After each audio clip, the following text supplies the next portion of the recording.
কি করবে? ভাবা যায় যে আবু সাইদকে কেন্দ্র করে এত কিছু ঘটনা ঘটলো, যে আবু সাইদের কথা বলে মুখে ফেনা তুলছে, সেই আবু সাইদকে গতকালকে প্রোগ্রামে আমরা ব্যানারে দেখেছি, কিন্তু তার যে পরিবারটা আছে, আমাদের এই নতুন রাজনৈতিক দল যখন আত্মপ্রকাশ ঘটলো, তার পরিবার কি দাওয়াত পেয়েছিল? সার্জিস, হাসনাত, নাহিদরা আজকে যারা কেউ প্রধানমন্ত্রী হওয়ার পথে উপদেষ্টা হয়েছেন, বাংলাদেশে তারা নাম যশ খ্যাতি পেয়েছেন, অনেক স্বপ্ন দেখছেন, কিন্তু সেই আবু সাইদের পরিবারের খবরটা কি? আবু সাইদের ভাই একটা স্ট্যাটাস দিয়েছে, আমার কাছে আশ্চর্য লাগছে। ইভেন এটা ফিলও হচ্ছে যে এরা আগামী দিনে বাংলাদেশকে লিড করবে। এই নগদে জুম্মায় 8 দিন এখনই অবস্থা। আরে শেখ হাসিনার পতনের পিছনে একটা কারণ ছিল মুক্তিযোদ্ধা, একটা ডায়লগে পতন হয়েছিল। আর এখানে এসে আমরা কি দেখছি? আমি দেখেন, আবু সাইদের ভাই আবু হুসেইন তিনি একটা পোস্ট করেছেন গতকালকে। তিনি লিখেছেন, মনে অনেক দুঃখ ব্যথা নিয়ে পোস্ট করতে বাধ্য হলাম।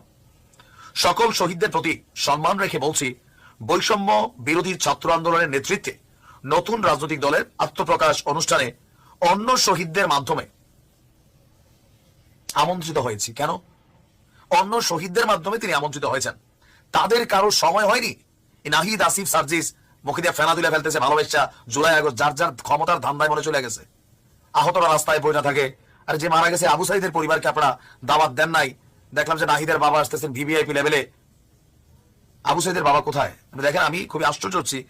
তারপর বলছে যে তাদের কারো সময় হয়নি আমাদের ফ্যামিলিকে আমন্ত্রণ জানানোর, এবং অনুষ্ঠানে উপস্থিত হওয়ার পর কাউকে খোঁজ খবর নেয়নি। তারা যেখানে আসলো তাদের খোঁজ খবরটা কেউ নেয়নি, অথচ অন্যান্য ফ্যামিলিদেরকে নিয়ে টানাটানি। মানে এখানে আসলে কি ঘটছে আমি নিজে বুঝছি না। বৈষম্য বিরোধী ছাত্র আন্দোলনের প্রথম শহীদ আবু সাইদ।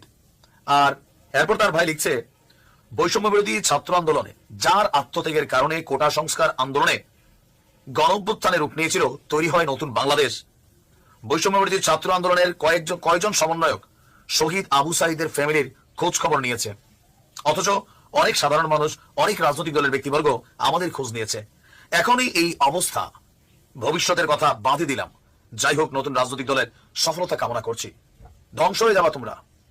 তোমাদের নফসের মধ্যে বেইমানির একটা গন্ধ আমরা পাচ্ছি। আহত ছাত্ররা রাস্তায়, তারা চিকিৎসার জন্য চিল্লাচ্ছে, সার্জিসরা দায়িত্ব ছেড়ে দিচ্ছে। রাজনৈতিক দল গঠনের জন্য সময় হচ্ছে, কোটি টাকা খরচ হচ্ছে, কে দিচ্ছে এই ফান্ড? আর ওইদিকে ডক্টর ইউনূসের বাড়ির সামনে রাস্তায় বৈশা ল্যাংরা গোংরা হইয়া পোলাপাইন চিকিৎসা করতেছে। একটা সিন্ডিকেটের কবলে আমরা আবারও পড়ে গেলাম। ভাই দেখেন, সাইদের পরিবারের সাথে কোন ধরনের এই ধরনের ঘটনা, এটা বাংলাদেশের মানুষ মেনে নিবে না। তোমাদেরকে আমরা তীব্র নিন্দা জানাই।